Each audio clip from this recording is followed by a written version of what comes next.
Terserah kita masih terus membahas bukunya John Owen yang berjudul Pencobaan, dan kita sudah sampai sesi yang ke dua. Hari ini sesi berapa ya? Yang ke-23, Pak Andi? 23 ya, baik. Ya. Ya, kita bersyukur ya bahwa tiap sesi kita selalu diberi hal-hal yang terus mengingatkan kita, ya, hal-hal yang mungkin juga baru bagi kita, tapi itu semua sudah adalah kebenaran firman Tuhan yang dinyatakan kepada orang-orang percaya sejak ribuan tahun yang lalu. Dan makanya sebagai orang Kristen itu harus belajar. Dan belajar juga dari sejarah, belajar dari apa yang Tuhan sudah kerjakan dalam riwayat kehidupan manusia selama berabad-abad. Kalau kita tidak belajar dari sejarah, kita akan mengalami banyak kerugian. Karena apa? Karena Tuhan itu sudah berkarya dalam sejarah untuk mendidik manusia, dan didikan Tuhan itu kan terekam. Terekamnya di mana? Terekamnya di Alkitab. Makanya kalau bilang zaman dulu memang ada rekaman, iya memang nggak ada rekaman, tapi rekamannya itu rekaman yang tercatat dalam kitab suci, itu malah tambah amat sangat bisa menilai, dan itu adalah firman Allah yang hidup yang terus menerus berbicara kepada umatnya sampai hari ini dan tidak pernah berhenti. Ya, Tuhan berbicara kepada umatnya itu tidak pernah berhenti, dan sekarang melalui kitab suci, melalui Alkitab, Tuhan menyatakan kebenarannya. Oke, kita lanjutkan melihat bahan daripada bukunya John Owen ini. Ya, kita sudah sampai ke halaman 11. Kita baca ulang lagi bagian yang ini ya, bagian B ini. Keanekaragaman yang luar biasa dari pencobaan yang ingin iblis gunakan untuk menyerang orang percaya. Nah, ini dalam melalui bagian ini kita diingatkan bagaimana kita sebagai orang percaya menghadapi pencobaan yang sangat berbahaya ini. Baik, silakan tolong Meta bisa bacakan buat kita semua. Ya, saya bacakan bagian B. Keanekaragaman yang luar biasa dari pencobaan yang ingin iblis gunakan untuk menyerang orang percaya. Apapun yang bisa menghalangi kita dari melakukan kehendak Allah harus dianggap sebagai pencobaan. Mungkin itu berupa sesuatu di dalam diri kita, yakni keinginan jahat tertentu, atau apapun atau siapapun di dunia. Apapun yang mendorong atau memanas-manasi seorang untuk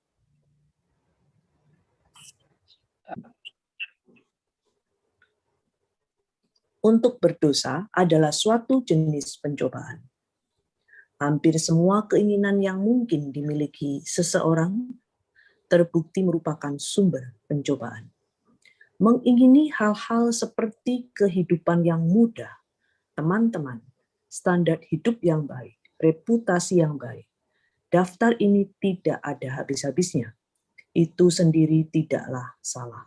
Namun demikian, semua hal ini bisa menjadi sumber pencobaan yang berbahaya yang sulit untuk dilawan. Orang Kristen perlu belajar untuk takut terhadap pencobaan-pencobaan semacam itu, sama seperti mereka takut terhadap pencobaan-pencobaan yang menyebabkan mereka berdosa secara terang-terangan dan menimbulkan aib. Jika kita gagal melakukan itu, maka berarti kita sedang berada lebih dekat di ambang kehancuran daripada yang kita sadari. Ya. Ada beberapa poin yang ingin saya tekankan dalam bacaan kita hari ini.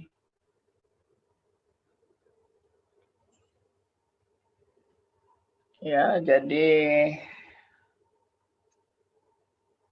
keanekaragaman yang luar biasa dari percobaannya ini yang ingin iblis gunakan untuk menyerang orang percaya.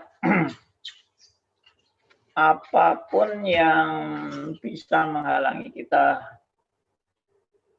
dari melakukan kehendak Allah harus dianggap sebagai pencobaan. Ya, jadi kalau apapun itu berarti tanpa kecuali ya. Misalnya, itu bukan sesuatu yang pasti jahat secara manusiawi, dilihat sebagai suatu kejahatan secara manusiawi, itu belum tentu. Bisa saja itu suatu kebaikan, tapi itu bisa dipakai iblis untuk menghalangi kita melakukan kehendak Allah. Contoh yang paling gampang itu misalnya kita punya hobi. Nah, hobi kita ini hobi yang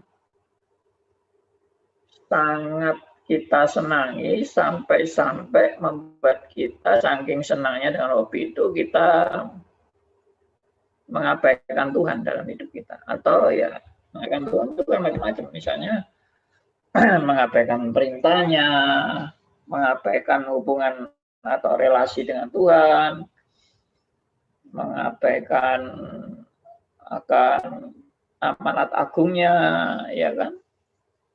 Mengabaikan untuk bagaimana kita seharusnya sebagai anak Tuhan tuh merindukan firman-Nya, belajar firman-Nya dan sebagainya. Kita lebih senang pada hobi. Bahkan kita lebih memprioritaskan hobi daripada kita mau belajar firman Tuhan. Ini sudah tanda tanya dan ini sudah merupakan suatu pencobaan. Makanya dikatakan keanekaragaman yang luar biasa. Keanekaragaman itu ya berarti hampir semua aspek kehidupan manusia ini bisa dipakai iblis untuk menjauhkan kita dari Tuhan. Baik itu yang positif maupun negatif. Baik itu tindakan aktif maupun tindakan pasif. Nah, ini semua bisa dipakai iblis untuk menjauhkan kita dari Tuhan. Ya. Lalu dikatakan lagi mungkin itu berupa suatu di dalam diri kita, yakni keinginan jahat tertentu, ataupun atau apapun atau siapapun di dunia ini. Artinya apapun itu ya segala sesuatu peristiwa mungkin apapun. Ya, atau siapapun berarti oknum siapapun itu juga bisa menjadi pencobaan itu, dipakai untuk pencobaan itu. Lalu ditambah lagi apapun yang mendorong atau memanas-manasi seseorang untuk berdosa. Memanas-manasi seseorang untuk berdosa. Memanas-manasi itu ngomporin gitu ya, bahasa sehari-harinya kita ini ngomporin. Jadi orang itu mudah dikomporin ya untuk berdosa, dan berdosa itu tanda petik loh. Nah, saya sudah jelaskan yang lalu ya bahwa berdosa itu bisa dalam bentuk yang bermoral, dalam bentuk amoral maupun yang bermoral. Kalau amoral itu kan sudah definisi umum ya, orang mencuri, berzina, membunuh, ya, mendendam dan sebagainya. Itu kan sudah dosa-dosa yang memang semua agama melihat itu negatif. Tetapi termasuk dosa yang tanda petik itu bermoral, dalam kategori bermoral, dan bahkan sangat diagungkan moralnya, itu pun bisa dipakai iblis untuk menjauhkan kita dari Tuhan. Yaitu akhirnya jadi kesombongan rohani, jadi suatu kemunafikan, jadi suatu prestasi yang dibanggakan, ya, menjadi suatu target yang dianggap sebagai syarat untuk masuk surga. Itu semua adalah jebakan-jebakan iblis untuk menjauhkan kita dari Tuhan. Ya, lalu ditulis lagi di sini di kalimat ini, hampir semua keinginan yang mungkin dimiliki seseorang, semua keinginan, perhatikan ini, berarti tanpa kecuali ya, baik itu keinginan positif, keinginan negatif, yang mungkin dimiliki seseorang terbukti merupakan sumber pencobaan. Kalau ingin berzina itu hal yang negatif kan, itu pasti pencobaan. Tapi keinginan misalnya mau menjadi pekerja Tuhan yang makin bersungguh-sungguh, itu pun bisa dipakai setan untuk menjebak kita. Karena mungkin setelah jadi hamba Tuhan merasa dirinya bangga, merasa dirinya lebih suci dari orang lain, merasa dirinya lebih rohani. Nah, itu sudah termasuk kesombongan-kesombongan rohani, itu pun jadi sumber pencobaan. Mengingini hal seperti kehidupan yang mudah, nah, ini misalnya, aku ingin hidup itu lebih enak, lebih nyaman, aku ingin punya teman-teman, ya, yang selalu bersama-sama dengan aku, ya, atau aku ingin mempunyai standar hidup yang lebih baik, reputasi yang baik, dikenal banyak orang, ya. Saya ingin supaya hidup saya juga berguna dan berjasa. Nah, itu pun juga bisa dipakai iblis untuk, ya itu, tadi kebanggaan si aku. Kebanggaan si aku yang sudah berkarya. Sehingga si aku yang diutamakan terus. Nah, itu jebakan empuk daripada iblis. Dan banyak orang yang tidak waspada terhadap pencobaan-pencobaan seperti ini, karena biasanya pencobaan-pencobaan yang diwaspadai itu pencobaan yang memang sudah kentara-kentara hitam, sudah jelas-jelas hitam. Ya, namun ya mungkin kalau yang hitam itu kan ya sudah, itu sudah dijauhkan lah itu dari kita. Tapi yang abu-abu ini, ya, dan bahkan yang kelihatan putih itu pun bisa dipakai iblis untuk menjatuhkan kita tanpa kecuali. Ya, dikatakan berikutnya, namun demikian semua hal ini bisa menjadi sumber pencobaan yang berbahaya yang sulit untuk dilawan. Nah, itu jadi meskipun itu hal kelihatan positif, reputasi baik, ya, dan itu memang tidak salah, Anda punya teman juga tidak salah, Anda punya kehidupan yang lebih mudah juga tidak salah, secara standar moral ya, tidak salah, secara standar moral tidak salah. Namun itu bisa menjadi sumber pencobaan yang berbahaya dan sulit untuk dilawan. Nah, sulit untuk dilawan ini apa? Saking enggak kentaranya kalau itu dosa. Kalau misalnya perzinahan itu kan sudah jelas-jelas itu enggak benar. Saya harus menjauh itu. Ya, mungkin ada orang jatuh bangun dalam melawan dosa perzinahan, tapi sudah tahu kalau itu salah. Tapi yang paling bahaya kalau tidak diketahui bahwa hal itu salah.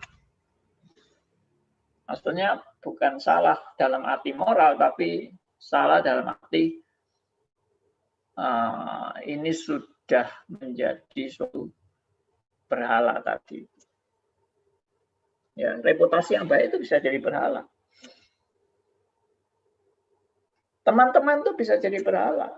Standar hidup itu bisa jadi berhala. Hati-hati ya. Memang ini luar biasa sekali cara iblis mau menghancurkan anak-anak Tuhan tanpa kentara. Nah, ini tanpa kentara ini yang paling bahaya daripada yang kentara. Kalau yang kentara ini jelas-jelas sudah kentara, Pak. Sudah jelas disikapi dengan dengan meskipun mungkin jatuh bangun, meskipun sulit mengatasi, tapi sikapnya jelas saya menolak pencobaan yang negatif ini. Tapi yang positif, saya mungkin malah berteman dengan yang positif. Saya mungkin akan enjoy dengan hal yang positif. Saya tidak pernah merasa bersalah dengan hal yang positif. Perhatikan, bahaya itu ya. Tidak pernah merasa bersalah, selalu enjoy, menikmati, ya, tidak pernah menganggap itu suatu yang berbahaya. Nah, itu mengerikan sekali. Kalau sudah menganggap itu tidak berbahaya. Kalau sampai ada orang sadar perbuatannya itu mengandung suatu bahaya, itu it's okay. Artinya meskipun Anda masih belum lepas dari dosa-dosa semacam itu, dan kita sebagai orang yang masih berdaging ini masih punya kelemahan-kelemahan daging, tapi kita tahu itu bahaya. Itu masih lebih baik daripada nggak tahu kalau itu bahaya. Ya, saya kan pernah kasih ilustrasi ya, orang yang dalam keadaan yang sebetulnya sangat berbahaya, dalam kondisi amat sangat berbahaya adalah orang yang tidak pernah merasa dirinya bahaya, ya, dan merasa tenang-tenang, tapi sebentar lagi bahaya itu akan terjadi. Ya, saya pernah kasih ilustrasi itu loh, bom atom dijatuhkan di Hiroshima dan Nagasaki. Itu orang-orang pada waktu itu bom dijatuhkan itu orang-orang tidak pernah merasakan bahwa akan ada bahaya. Karena tidak pernah nyangka bahwa ada bom yang akan dijatuhkan di Hiroshima dan Nagasaki. Dan terjadilah bom itu, dan sangat mengerikan. Karena mereka tidak waspada. Oke. Nah, ini yang nasihat daripada penulis buku ini, yaitu John Owen. Ya, dikatakan orang Kristen perlu belajar untuk takut terhadap pencobaan-pencobaan dari sumber-sumber semacam itu. Perhatikan, perlu belajar untuk takut terhadap pencobaan-pencobaan dari sumber-sumber semacam itu, yaitu sumber-sumber yang tidak kentara itu. Sumber-sumber yang tidak dirasakan itu, kita perlu takut. Takut di sini bukan ketakutan kayak orang lihat setan, bukannya. Tapi takut di sini artinya waspada dan hati-hati, berjaga-jaga. Itu maksudnya.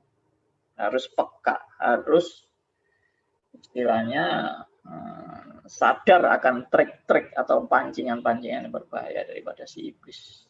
Dari segala segi. Dari segala segi. Makanya saya kan juga pernah bilang, siapa sih yang bisa melawan iblis? Tapi Tuhan mau melatih saudara dan saya untuk menjadi anak-anaknya yang belajar untuk makin peka dalam menjalani hidup ini. Ya seperti tadi kan, dosa positif, dosa negatif, dosa aktif, dosa pasif. Itu bahaya sekali itu. Kalau orang tidak menyadari dan dianggap yang paling berbahaya ya cuma yang aktif, atau yang pasif tidak dianggap berbahaya, atau yang paling berbahaya ya yang negatif, yang positif tidak pernah dianggap bahaya. Ya, negatif itu maksudnya dosa-dosa tadi seperti perzinahan dan sebagainya. Dosa positif misalnya saya cari teman, itu kan baik, atau cari teman. Tapi kalau temanmu menjadi berhala, itu bukan baik lagi, itu sudah suatu pencobaan yang ingin menjauhkan Anda dari Tuhan. Kalau teman Anda itu menjadi berhala bagi Anda. Ya, mengidolakan hamba Tuhan juga. Itu bahaya besar. Banyak orang tidak sadar itu. Mengidolakan hamba Tuhan itu. Waduh, hamba Tuhan dielu-elukan, ya, disanjung-sanjung, dipuji-puji. Waduh, secara berkelebihan sampai seperti sudah melampaui dewa. Bahaya. Sekali lagi, perlu merasa takut. Mereka perlu merasa takut terhadap pencobaan-pencobaan semacam itu. Sama seperti takut terhadap pencobaan-pencobaan yang menyebabkan mereka berdosa secara terang-terangan dan menimbulkan aib. Artinya, ada dosa yang terang-terangan kan, dan dosa terang-terangan itu kita kan sudah waspada tadi ya, toh kita takut dan kita harus hati-hati terhadap dosa terang-terangan. Tapi ada dosa yang tidak terang-terangan itu, dosa yang kelihatannya bahkan positif, bahkan bagus, tapi itu jebakan. Nah, mari kita sebagai anak Tuhan itu makin dicerdaskan, sebagai anak Tuhan itu makin cerdik.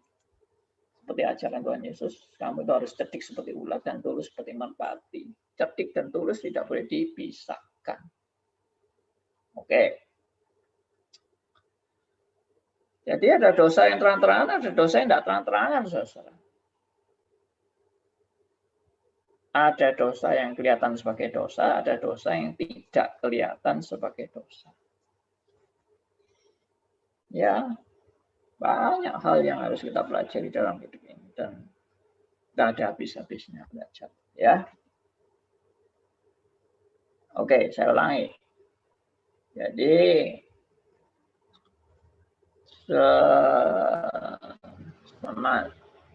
ya, mereka perlu merasa takut terhadap pencobaan-pencobaan semacam itu, sama seperti mereka takut terhadap pencobaan-pencobaan yang menyebabkan mereka berdosa secara terang-terangan dan menimbulkan aib.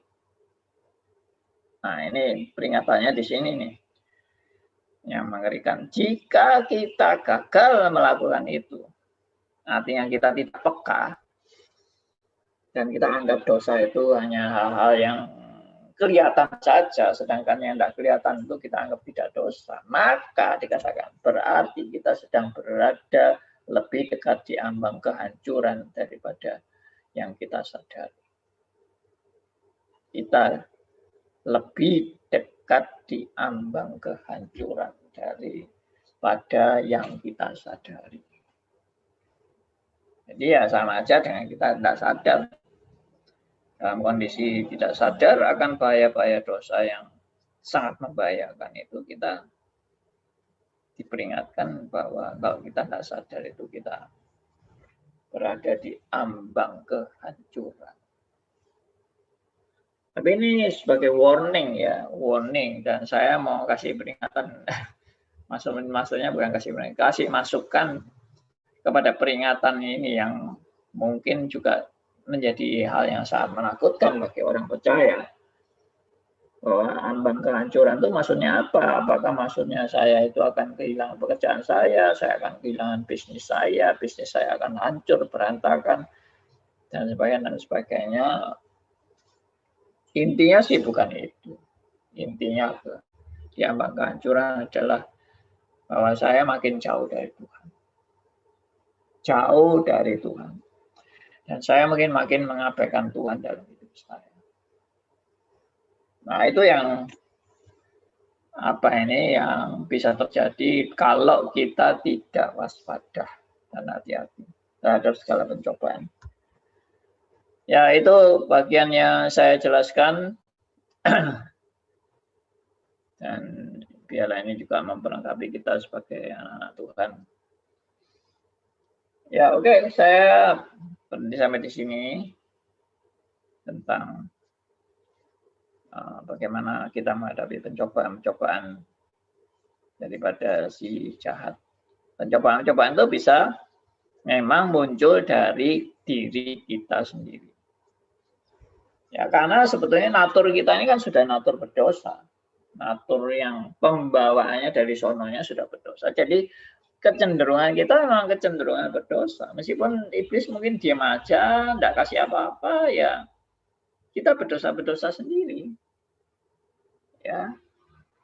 Karena apa? Sudah keturunannya ya dari sononya sudah begitu. Secara karakter, naluri, atau pembawaan atau apa, kita sudah naturnya natur berdosa. Nah, karena itu wajar. Iblis diam saja, kita berdosa sendiri. Makanya kadang-kadang mungkin selalu menyalahkan iblis. Iblis mungkin kondisi Tuhan ikut loh, dosa maunya sendiri ya toh. Kenapa gue yang disalahkan? Iblisnya bisa nangis dan bertobat. Ini cerita guyonannya ya. Ya tentunya iblis tidak pernah bertobat. Jadi dalam hal ini kita lihat ya intinya waspadalah, segala segi bisa dipakai iblis menjauhkan saudara dan saya dari Tuhan. Entah keluarga misalnya, Anda punya istri, punya anak-anak, dan Anda sangat happy dalam keluarga Anda, itu pun bisa dipakai oleh iblis untuk menjauhkan Anda dari Tuhan. Benar. Anda giat melayani, itu pun bisa dipakai iblis untuk Anda jauh dari Tuhan. Setelah giat melayani. Tidak dijamin orang yang giat melayani itu dekat dengan Tuhan. Tidak dijamin. Tidak dijamin orang sudah jadi pendeta itu dekat sama Tuhan. Juga tidak dijamin. Ya, tidak dijamin orang yang sudah mengabarkan Injil kemana-mana itu orang yang dekat sama Tuhan. Tidak dijamin. Tidak ada jaminan. Yang tahu itu adalah kita sendiri dengan Tuhan. Sampai sejauh mana saya mau belajar mendekatkan diri pada Tuhan dalam keberadaan saya yang penuh dengan kelemahan dan kekurangan ini. Oke, saya sampai di sini. Saya serahkan kembali kepada Meta. Ya, terima kasih Pak Andi. Sambil Bapak Ibu boleh mempersiapkan pertanyaan yang ada beberapa hal penting yang saya ambil dari pembahasan kita pada pagi hari ini, bahwa di tengah-tengah seluruh apa yang kita hadapi di dalam dunia ini, kita bisa saja tanpa sadar masuk dan dicobai oleh iblis melalui hal-hal positif yang kelihatannya benar yang kita lakukan. Seperti tadi yang dijelaskan Pak Andi, bahwa ketika kita bangga dengan apa yang kita anggap baik yang kita lakukan di dalam ibadah kita, di dalam pelayanan kita, ataupun di dalam keseharian kita melayani orang lain, itu pun juga bisa dipakai oleh iblis untuk boleh menjatuhkan kita di dalam dosa, pencobaan untuk menjauhkan kita dari persekutuannya dengan Allah. Dan kita juga diingatkan melalui Yakobus pasal 1 ayat 14. Saya menambahkan bahwa pada ayat ini bunyinya, tetapi tiap-tiap orang dicobai oleh keinginannya sendiri, karena ia diseret dan dipikat olehnya. Jadi kita harus hati-hati sebagai orang Kristen, jika tidak, kita tidak sadar juga bahwa segala sesuatu yang kelihatannya baik pun juga bisa dipakai oleh iblis untuk membawa kita jauh di dalam kehidupan kita, dalam persekutuannya dengan Tuhan. Jika ada pertanyaan, saya persilahkan yang melalui Zoom ini. Malam Pak Andi. Ya, silakan Pak. Selamat pagi. Selamat pagi. Malam, sorry Pak Andi, sorry Pak Andi. Ya. Malam Bapak Andi, saya ikut Pak Andi, sorry.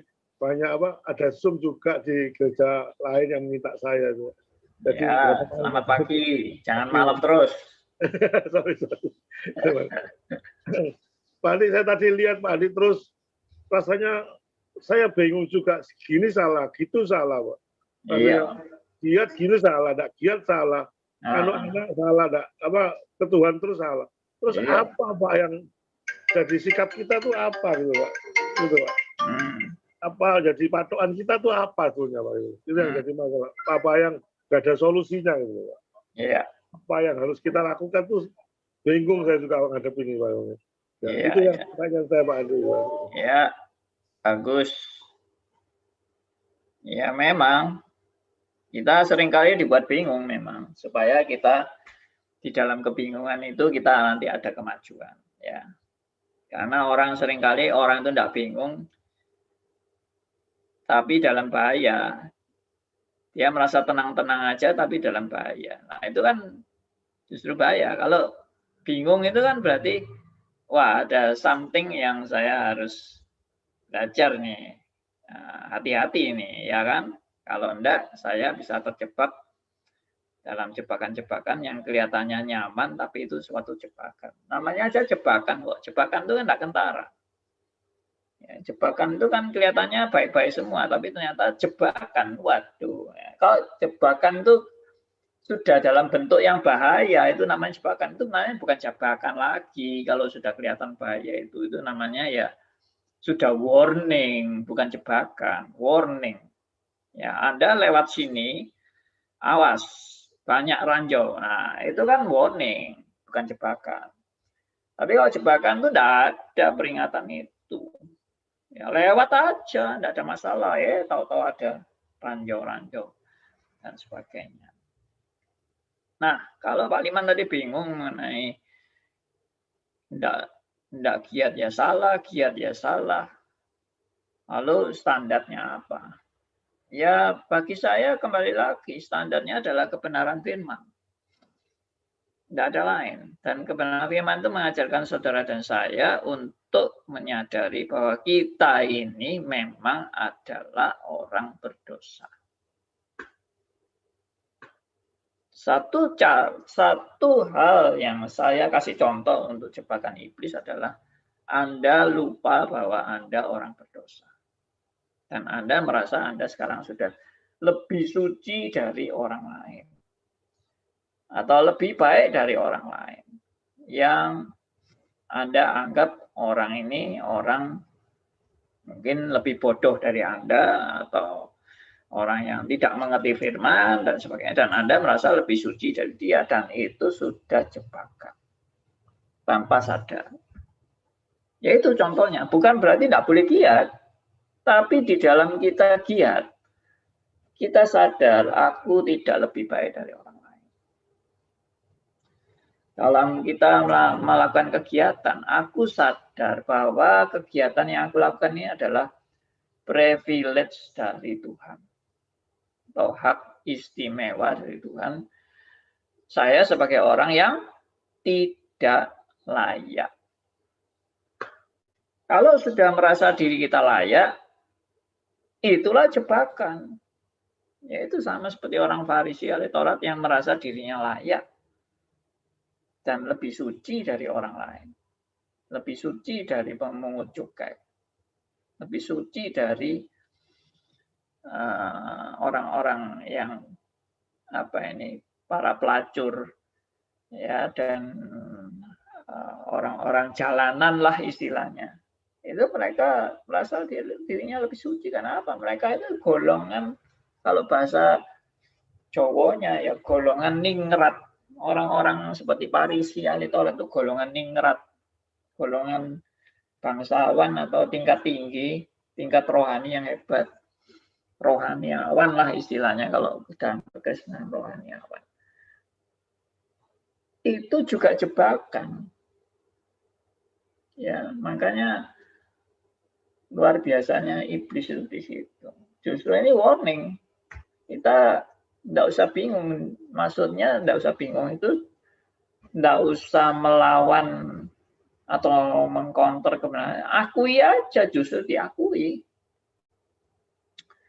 Salah satu strategi menghadapi iblis adalah, selain saya kan bolak-balik bilang, caranya menghadapi iblis itu bagaimana?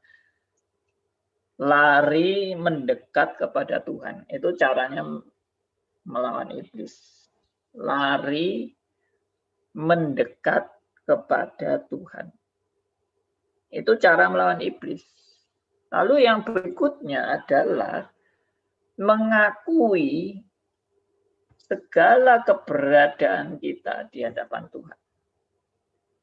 Ya, mengakui segala keberadaan kita di hadapan Tuhan, bahwa kita ini ya apa adanya kita.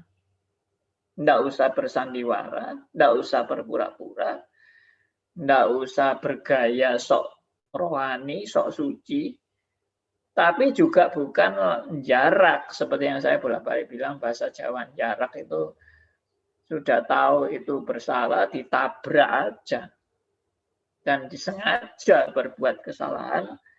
Karena merasa ya kalau kita sembunyi-sembunyi juga berdosa, terang-terangan juga berdosa, ya sudah terang-terangan aja.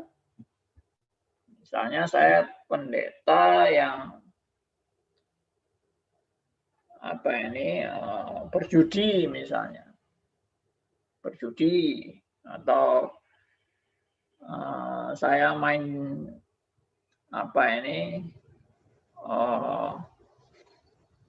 main perempuan misalnya begitu. Tidak apa-apa itu, tidak apa-apa. Kita toh orang berdosa itu. Nah itu namanya jarak. Ya. Memang kita orang berdosa dan memang kita tidak lebih baik dari orang yang berzina. Tapi tidak berarti ya marilah kita berzina aja daripada kita sama dengan mereka tapi kita tidak berbuat berzina lah rugi. Ya sudah, ayo berzina aja sekalian.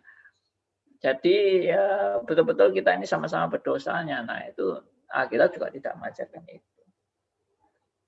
Makanya jangan seperti pendulum seperti yang saya katakan kemarin di obrolan santai itu, jangan seperti pendulum yang ekstrim menyimpang ke kiri.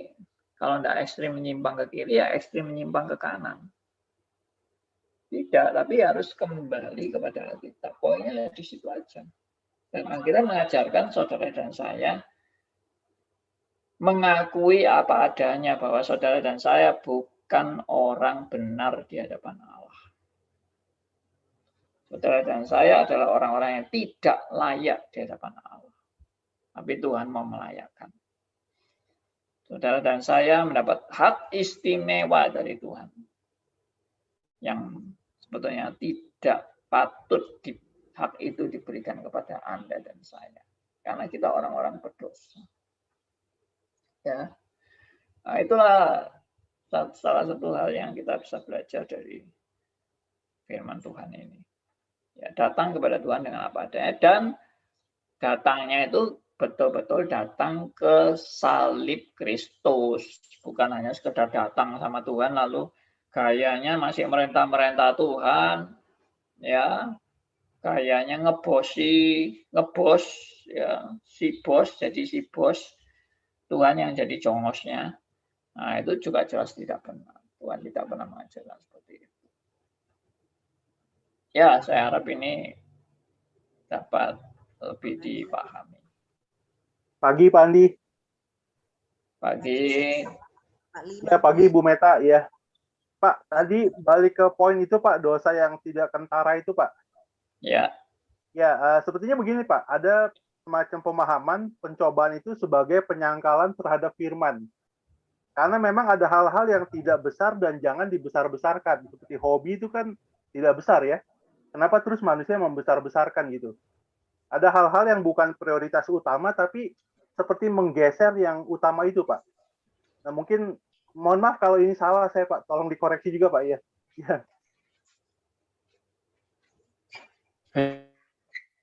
Halo. Ya, silakan Pak Andi. Kelihatannya Pak Andi masih freeze atau bagaimana? Oh, iya. Agak putus-putus ya. Oke. Iya. Ya. Ya, Pak.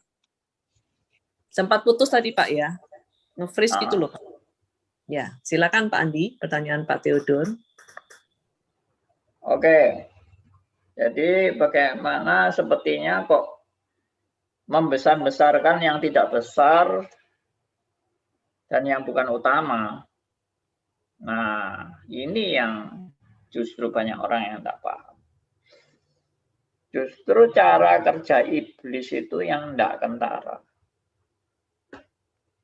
Yang sudah kentara itu tidak perlu iblis bekerja lagi ya karena sudah jelas. Ya kayak tadi hawa nafsu kedagingan, perzinahan, pembunuhan, perampokan, perjudian dan sebagainya. Itu iblis tidak perlu menjebak lagi kan.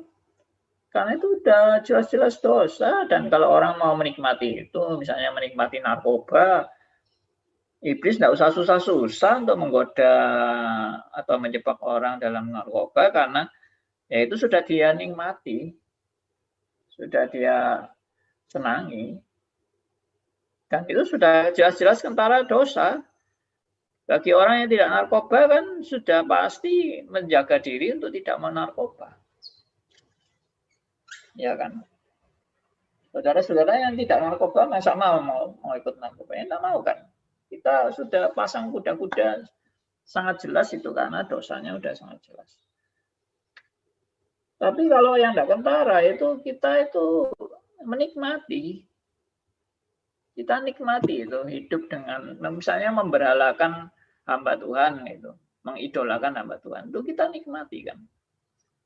Dan tidak ada atau jarang orang yang mengidolakan hamba Tuhan itu sadar kalau dirinya mengidolakan sebelum mungkin ada kejadian musibah dan sebagainya. Setelah musibah itu terjadi baru kaget. Wah, iya. Saya sudah salah, saya sudah terlalu mendewakan hamba Tuhan. Itu pun mungkin masih tidak sadar. Meskipun hamba Tuhannya sudah kena musibah ya, sesuatu hal, tapi masih ingin mendewakan hamba Tuhan terus. Karena bagi, saya nggak tahu ya, mungkin bagi manusia rohani itu mendewakan hamba Tuhan itu suatu kenikmatan. Bagi orang di dunia rohani loh ya, mendewakan hamba Tuhan itu suatu kenikmatan. Karena misalnya hamba Tuhannya diunggul-unggulkan. Wah, hamba Tuhanku hebat, luar biasa, paling top, ya paling benar, enggak bisa salah hamba Tuhanku. Itu menjadi kenikmatan rohani dan kebanggaan.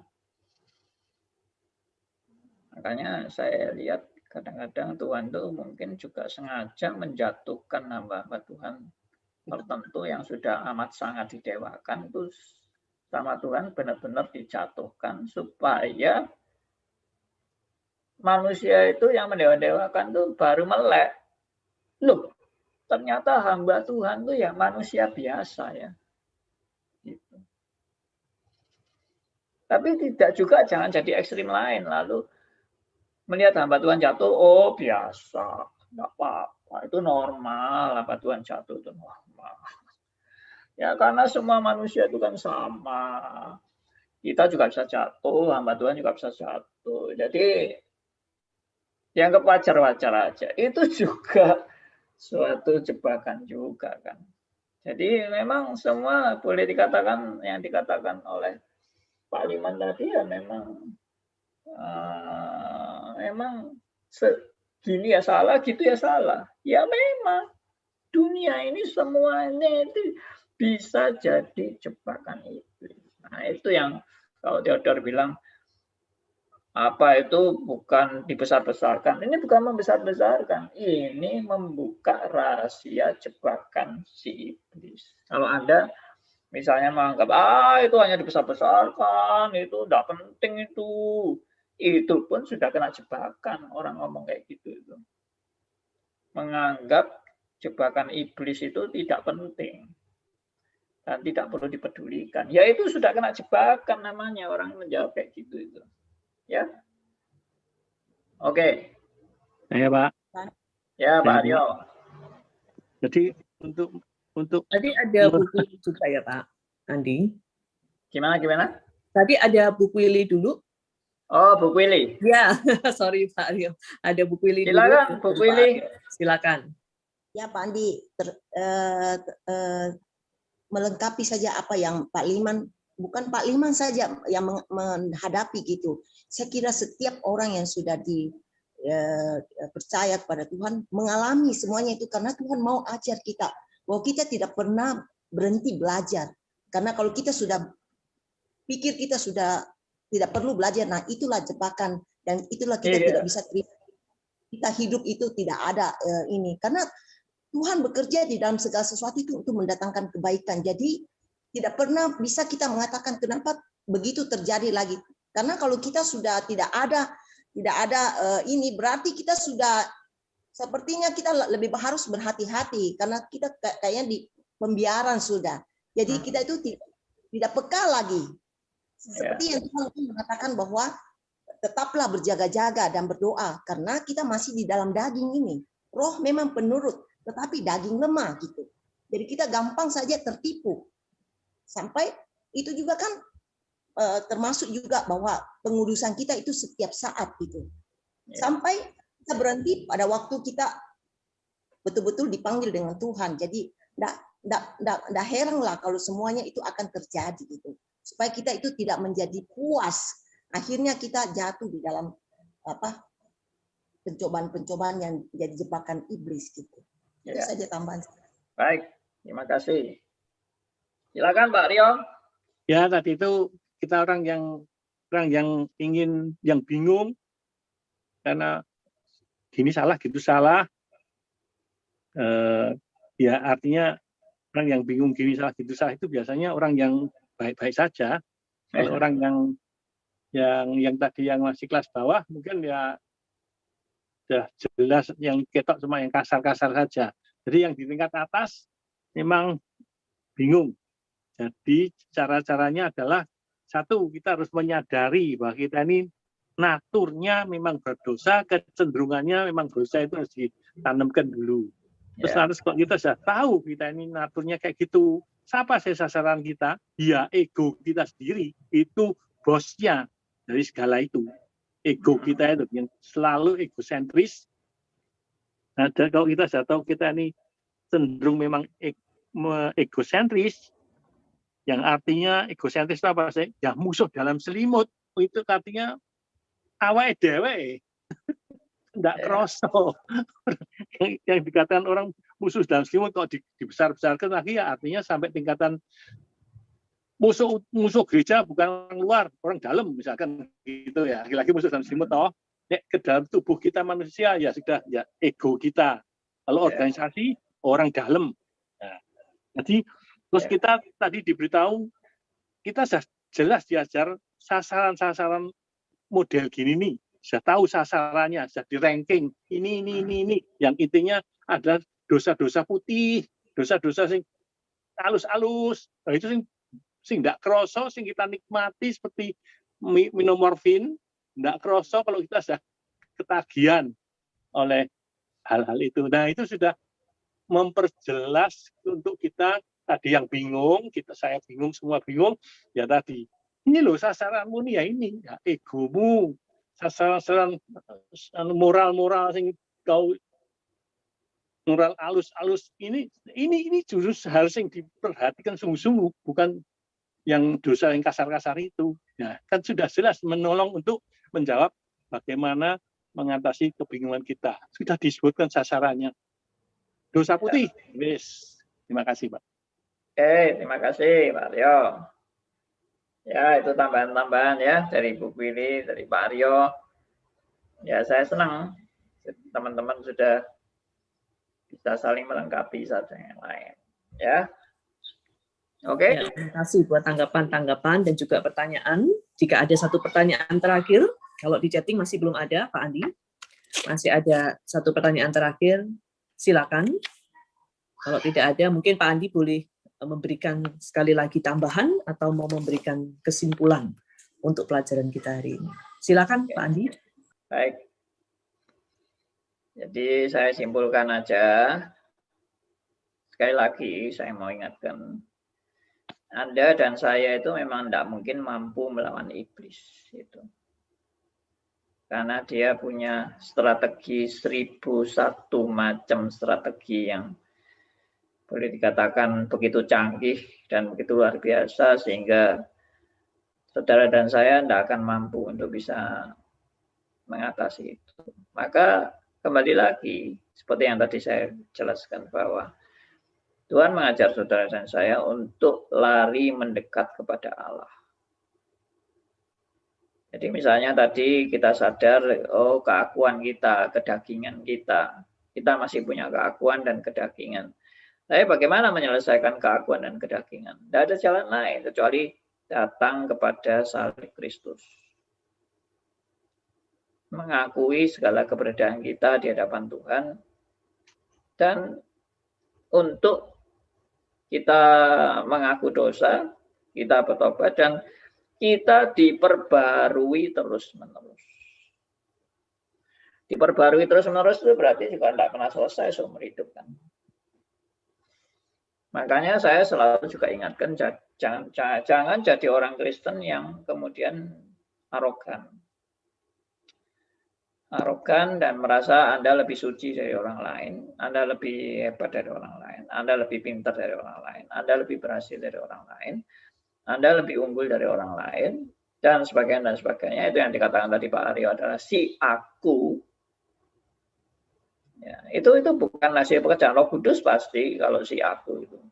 Si aku itu hasil pekerjaan kedagingan dan tentunya godaan iblis untuk meninggi-ninggikan si aku. Justru pekerjaan Tuhan yang beberapa kali saya selalu ingatkan adalah mengajari saudara untuk atau mendidik dan menghajar saudara untuk mengalami kehancuran keakuan dengan datang kepada salib Kristus. Ingat, Anda bukan menghancurkan keakuan dengan kekuatan Anda. Karena Anda kalau mau menghancurkan keakuan dengan kekuatan Anda, itu pun jebakan iblis.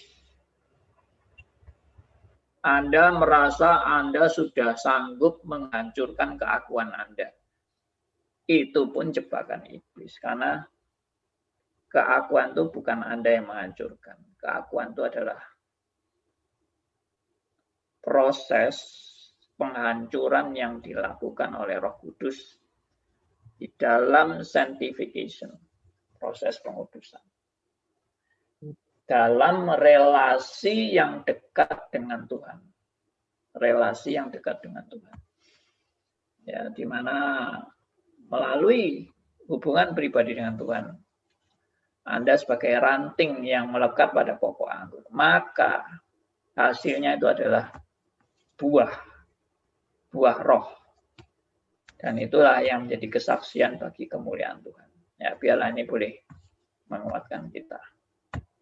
Oke. Pak Andi, ada satu pertanyaan di chatting dari Pak Elia, mungkin bisa dijawab singkat dari penerapan untuk Matius pasal 10 ayat 37. Saya bacakan, barang siapa mengasihi bapak atau ibunya lebih daripadaku, dia tidak layak bagiku, dan barang siapa mengasihi anaknya laki-laki atau perempuan lebih daripadaku, ia tidak layak bagiku. Terima kasih. Ya, saya kira ayat yang tepat dan bagus untuk mengingatkan kita bahwa mengasihi itu pun bisa salah. Ya, Anda kan diajarkan kasih toh. Kita harus mengasihi, kita harus mengasihi, kita harus mengasihi. Tapi mengasihi itu pun bisa salah. Kalau Anda mengasihi lebih daripada mengasihi Tuhan. Ya, ini juga jebakan iblis yang amat luar biasa. Ya, di dalam melakukan yang kelihatan benar, kita melakukan yang tidak benar. Oke, saya kira ini semua sudah menjadi suatu hal yang sangat memperlengkapi kita sebagai anak-anak Tuhan menjalani hidup yang penuh dengan jebakan ini. Ya, bagaikan kita ini sekarang mau berjalan di tengah-tengah hutan, di mana banyak ranjau-ranjau.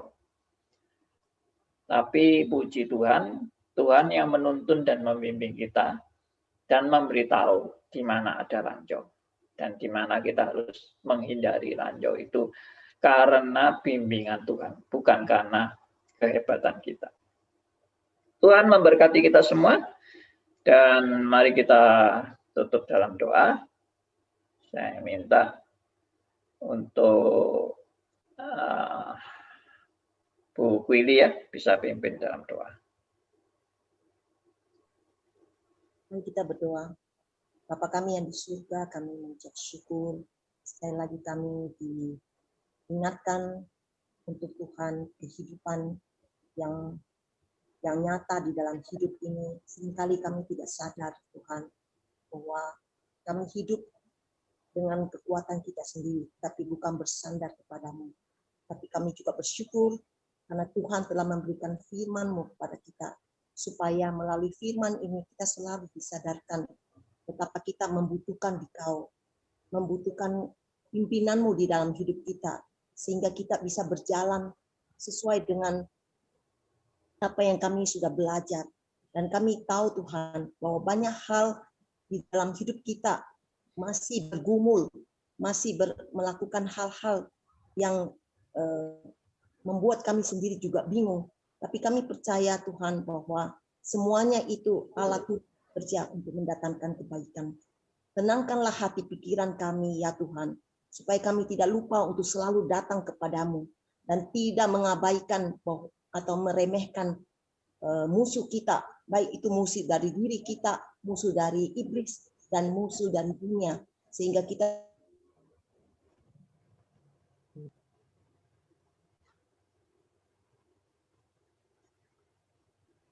ya terputus.